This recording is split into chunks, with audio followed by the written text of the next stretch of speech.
আসসালামু আলাইকুম সুপ্রিয় শিক্ষার্থী, আশা করি তোমরা প্রত্যেকে অনেক অনেক ভালো আছো। ভার্চুয়াল ক্যাডেট কোচিংয়ের পক্ষ থেকে আমি রাজীব তোমাদের প্রত্যেককে জানাচ্ছি আন্তরিক শুভেচ্ছা ও অভিনন্দন। আজকে আমি রাইট ফর্ম অফ ভার্বসের পার্ট 8 অর্থাৎ সর্বশেষ পার্ট নিয়ে তোমাদের সামনে হাজির হয়েছি।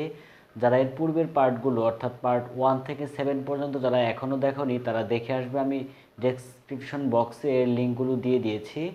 আর তোমরা এখনও যারা আমার চ্যানেলটি সাবস্ক্রাইব করোনি তারা সাবস্ক্রাইব করে পাশে বেল আইকনটি প্রেস করে নাও, যাতে পরবর্তী ভিডিওটি আপলোড করার সাথে সাথে তোমরা এই নোটিফিকেশনটি পেয়ে যাও। তাহলে চলো আজকে আমরা আমাদের আলোচনায় চলে যাই। আজকে আমরা প্রথমে কথা বলবো 38 নম্বর রুলস নিয়ে। দেখো, কোনো সেন্টেন্স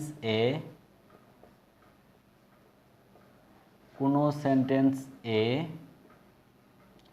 no sooner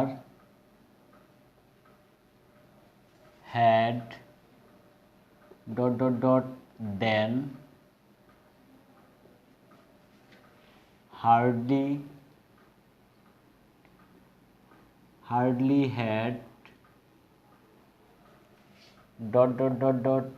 before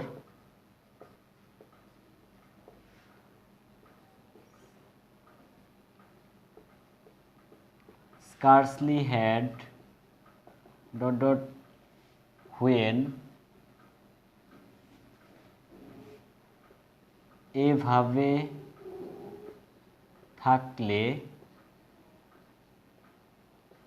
এভাবে থাকলে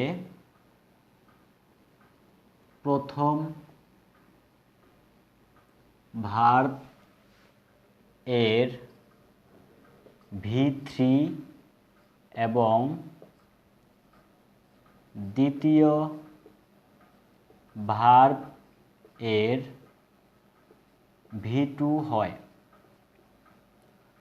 দেখো কি লিখলাম, কোনো সেন্টেন্স এ যদি no sooner had than hardly had before scarcely had when এভাবে থাকে, তাহলে ওই সকল সেন্টেন্সগুলোর মধ্যে দুইটা ভার্ব থাকবে। আর প্রথম ভার্বটার 3 নম্বর রূপ বসাতে হবে এবং দ্বিতীয় ভার্বটার 2 নম্বর রূপ বসাতে হবে। একটা এক্সাম্পল দিলে তোমরা অবশ্যই এটা ক্লিয়ার হয়ে যাবা। দেখি একটা এক্সাম্পল। দেখো, no sooner had he see the police then he run away। দেখো, এখানে no sooner had আছে এবং তারপরে এই জায়গায় দেন আছে এবং মাঝখানে বেশ কিছু অংশ আছে। আমাদের স্ট্রাকচারটা ছিল এরকম যে no sooner had মাঝখানে কিছু অংশ থাকবে এবং তারপর দেন থাকবে। এইভাবে যদি থাকে তাহলে এক্ষেত্রে দুইটা ভার্ব থাকবে, একটা ভার্ব হচ্ছে সি আর একটা ভার্ব হচ্ছে রান। তাহলে এক্ষেত্রে প্রথম যে ভার্বটা আছে এই প্রথম ভার্বটার হচ্ছে যে 3 নম্বর রূপ বসবে এবং দ্বিতীয় যে ভার্বটা আছে এই ভার্বটার 2 নম্বর রূপ বসবে। চলো আমরা দেখি এক্সাম্পলটা, এর উদাহরণ অ্যান্সারটা কি হয়। অ্যান্সারটা হবে no sooner had he, see ভার্বের 3 নম্বর রূপ হচ্ছে seen, the police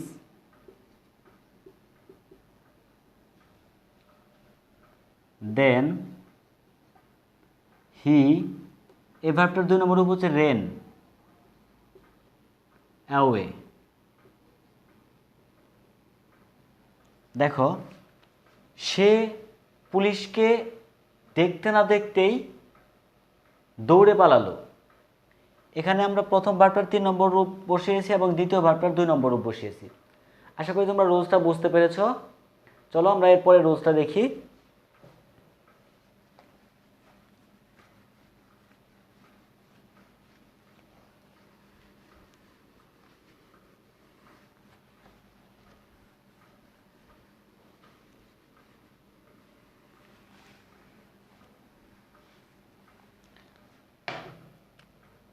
39 rules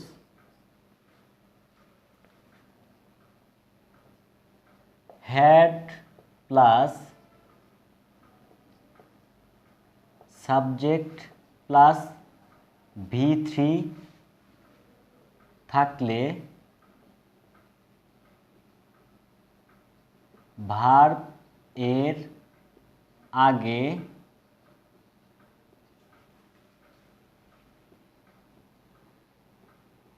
would have oblique could have oblique might have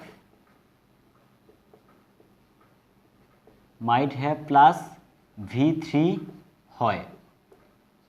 অর্থাৎ কোনো একটা সেন্টেন্সে যদি হ্যাড তারপর সাবজেক্ট এবং তারপর ভার্বের 3 নম্বর রূপ থাকে, তাহলে পরবর্তীতে যে ভার্বটা থাকবে তার আগে would have, could have, might have তিনটার যে কোনো একটা এবং তারপর ভার্বের 3 নম্বর রূপ বসাতে হয়। তবে এক্ষেত্রে মনে রাখতে হবে যে বেশিরভাগ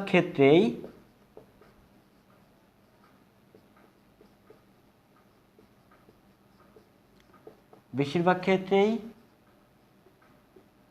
would have বসে। চলো আমরা একটা এক্সাম্পল দেখি।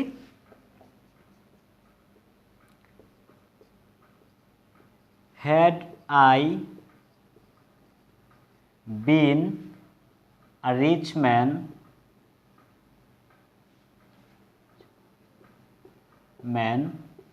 I help the poor। দেখো এখানে হ্যাড আছে এবং তারপর সাবজেক্ট আছে এবং তারপর V3 আছে, তাহলে আমাদের এই স্ট্রাকচারটার সাথে মিলে গিয়েছে। হ্যাড এর পর সাবজেক্ট এবং তারপর ভার্বের 3 নম্বর রূপ যদি এই রূপে থাকে, তাহলে কি লিখেছি আমরা, পরবর্তী ভার্বের আগে উড হ্যাভ, কুড হ্যাভ বা মাইট হ্যাভ তিনটার যে কোনো একটা বসে। আমরা এক্ষেত্রে উড হ্যাভ বসাবো এবং তারপর ভার্বের 3 নম্বর রূপটা বসাবো। দেখো অ্যান্সারটা কেমন হয়। had I been a rich man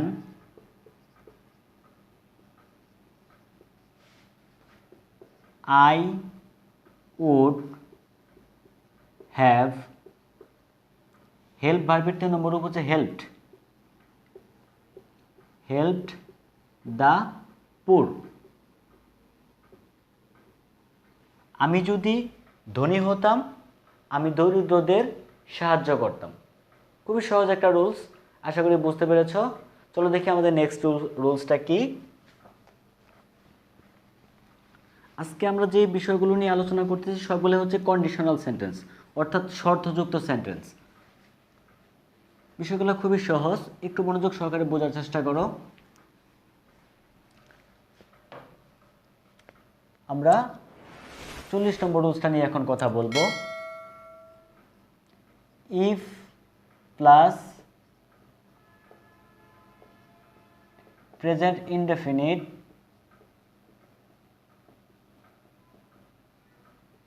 if plus present indefinite থাকলে ফিউচার ইনডেফিনিট, অর্থাৎ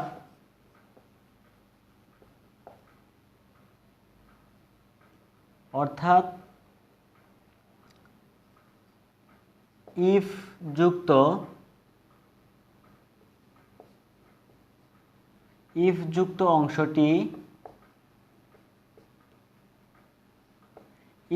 অংশটি প্রেজেন্ট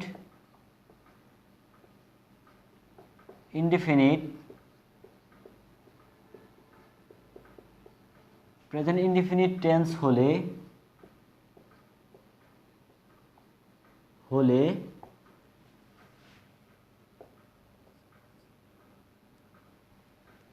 পরের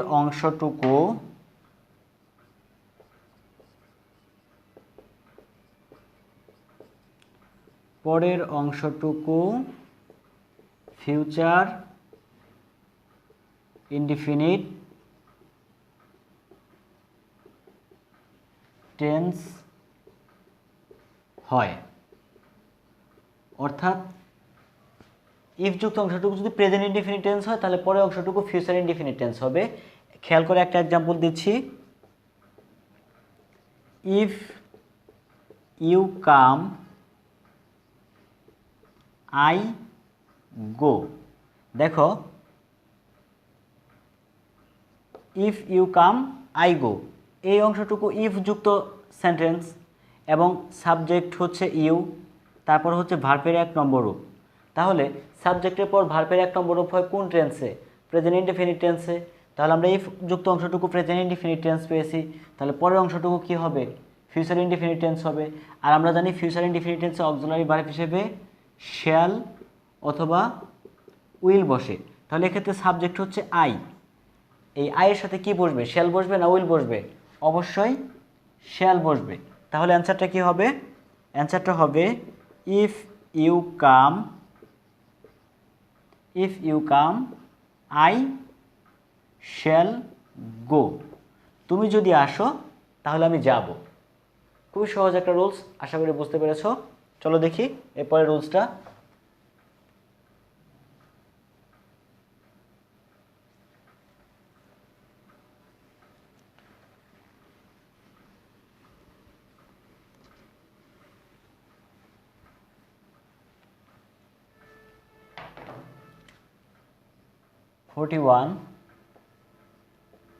ইফ যুক্ত অংশটি পাস্ট ইনডিফিনিট টেন্স হলে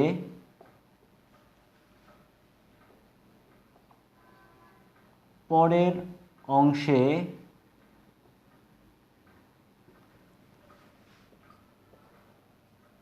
ভার্ব এর আগে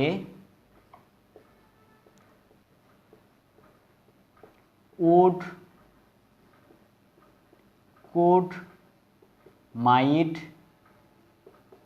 প্লাস V1 হয়। অর্থাৎ ইফ যুক্ত অংশটি যদি পাস্ট ইনডিফিনিট টেন্স হয় তাহলে পরের অংশে ভার্বের আগে উড, কুড, মাইট তিনটার যে কোনো একটা বসাতে হবে এবং তারপর ভার্বের 1 নম্বর রূপ বসাতে হবে। তবে এক্ষেত্রে আমাদের খেয়াল রাখতে হবে যে বেশিরভাগ ক্ষেত্রে উড বসে। খেয়াল করে একটা এক্সাম্পল, আমরা আগের উদাহরণটাই লিখতেছি। ইফ ইউ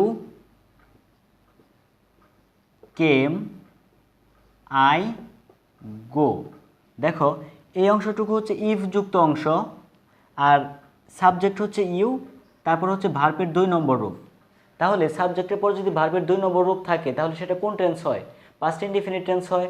তাহলে ইফ যুক্ত অংশটুকু যদি পাস্ট ইনডিফিনিট টেন্স হয় তাহলে পরের অংশটুকুর মধ্যে কি কাজ করতে হবে? যে সাবজেক্টটা আছে এই জায়গায় সাবজেক্টটা হচ্ছে গো, এই সাবজেক্টের আগে উড, কুড, মাইট তিনটার যে কোনো একটা বসাতে হবে। আমরা উড বসাবো এবং তারপর ভার্বের 1 নম্বর রূপ বসাবো। খেয়াল করো তাহলে অ্যান্সারটা কি হয়? If you came I would go. খুবই সহজ একটা রুলস, আগের মতোই, শুধু একটু মাত্র চেঞ্জ। আশা করি বুঝতে পেরেছো। চলো দেখি আমরা সর্বশেষ রুলসটা কি।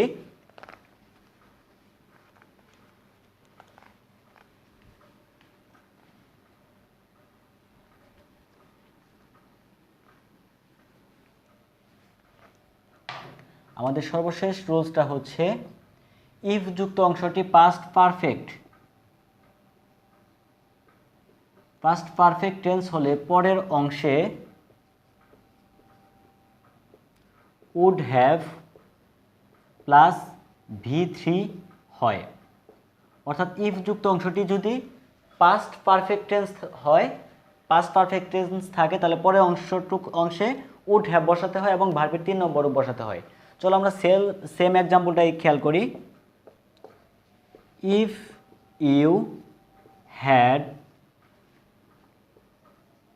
কাম আই গো। দেখো এই অংশটুকু হচ্ছে ইফ যুক্ত অংশ এবং সাবজেক্ট হচ্ছে ইউ, তারপর হ্যাড আছে অক্সিলারি ভার্ব এবং ভার্বের 3 নম্বর রূপ। তাহলে আমরা জানি হ্যাড হয় হচ্ছে পারফেক্ট টেন্সে, এটা পাস্ট পারফেক্ট টেন্সে এই অংশটুকু হচ্ছে পাস্ট পারফেক্ট টেন্স। তাহলে ইফ যুক্ত অংশটুকু পাস্ট পারফেক্ট টেন্স আমরা পেয়েছি। তাহলে পরের অংশে আমরা এই ভার্বটার আগে শুধু উড হ্যাভ বসাবো এবং এই ভার্বটার 3 নম্বর রূপ বসাবো, তাহলে অ্যান্সারটা হয়ে যাবে। তাহলে বলো তো অ্যান্সারটা কী হবে? আমি লিখতেছি, তোমরা মিলিয়ে নাও। If you had come I would have gone. এই ছিল আজকে এই রুলসটা। আশা করি আজকের সবগুলো রুলসই তোমরা বুঝতে পেরেছো। আজকের রুলসগুলোর মধ্যে থেকে কোনোগুলো যদি তোমাদের বুঝতে সমস্যা থাকে অবশ্যই কমেন্ট করে জানাবা। আর আজকে আলোচনার উপরে কোনো প্রশ্ন, মতামত বা পরামর্শ থাকলে সেটাও কমেন্ট করে জানাবা। ভিডিওটা ভালো লাগলে একটা লাইক করবা আর শেয়ার করে তোমার বন্ধু, সহপাঠী সবাইকে শেখার সুযোগ করে দেবে। ভার্চুয়াল ক্যাডেট কোচিংয়ের পক্ষ থেকে তোমাদের প্রত্যেককে আবারও জানাচ্ছি আন্তরিক শুভেচ্ছা ও অভিনন্দন। সবাইকে ধন্যবাদ। আসসালামু আলাইকুম।